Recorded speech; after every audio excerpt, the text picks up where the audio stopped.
Alright, people. It is Tuesday, August 10th, 2010. I am under house arrest.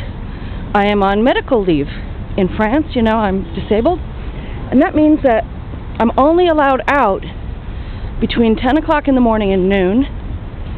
And I think it's between 2 and 4 in the afternoon. Unless I go to a doctor or the pharmacy or for physical therapy or, you know, if I see a social worker in connection with my illness, my disability, for which I get nothing from neither the United States government nor the French government. I am a married French woman and I have no children because I've had 3 husbands who don't want children, and you know, the one I have now made me get an abortion, which is just as well because I'm really not into having children. And if he dies or divorces me, which he seems to be planning on doing, divorcing me, I will try to become a foster parent. I'm really for adoption. I'm really for adoption and for being just a foster parent.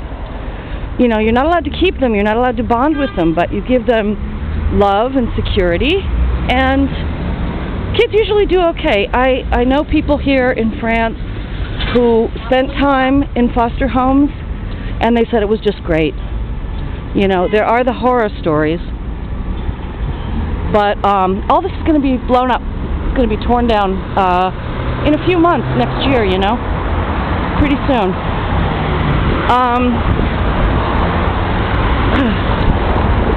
Yeah, so I've been out to Bobigny to get a bunch of paperwork for becoming a going concern because, just as myself, I haven't been able to find work for the last 10 years. Not full-time work, not even part-time work with, you know, a regular schedule or anything, you know. And I just really became too sick to work at all about 8 years ago. I think it's more than 8 years ago, actually. It's going on 9 years ago. And I did apply for a U.S. disability because I worked from the age of 15 until the age of 37 over there, paying taxes furiously. And for the 3rd time, the U.S. Social Security system disappeared my dossier last year. You know, French doctors won't fill out a form in English. And also they are actually forbidden to tell anybody, even another French doctor, about your health. You know, it's a different system over here. For instance, if you have cancer or AIDS, you don't have to tell your spouse. You don't have to tell anybody. And I think that my spouse is mentally ill. I have no right to have him go for treatment. You know, all I can do is ask and hope. And if he is getting treatment, I have no right to know that. Privacy. Alright, so I've been to Bobigny. I got up at 5 o'clock this morning. I got 3 or 4 hours of sleep, as usual. And now I am going, oof, I'm out of breath. I just took another tramadol. I'm going to my Franprix, my local supermarket, where we don't shop anymore. We don't like the way they treat their employees. Their prices are not good. They're not nice people. And things are mislabeled. They just, you know, the prior owners were a lot nicer. This guy's name is Sadiq, by the way. Sadiq in French means sadist, which is kind of funny. It's not spelled like that. He's some sort of Western Oriental gentleman, you know. He's some sort of Muslim or something, and his name is Sadiq.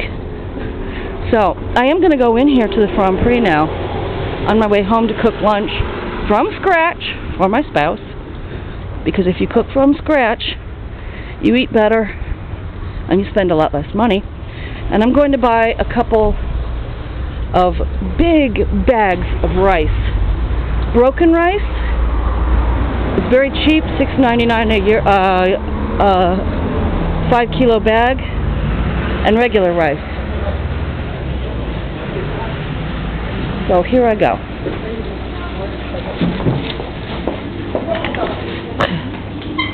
Now let's see. They're going to let me write a check here because it's more than 10 euros. Now see, they have couscous here. It's also a good price.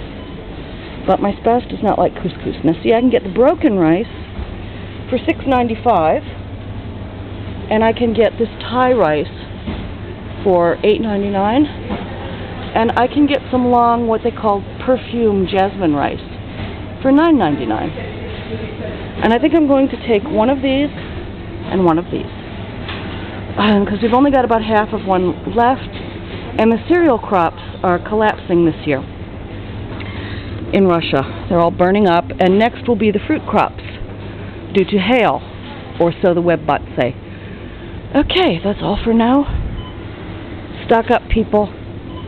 It's happening. Monsters in the Gulf of Mexico. Get out. I did have somebody from Scandinavia who's very highly placed tell me that they have been using steel-eating microbes for some years now. They are DNA replicating things. They're nanotechnology, and they have medical, industrial and military applications. Very scary. I don't know, they may be on the loose in the Gulf of Mexico, but the water is dead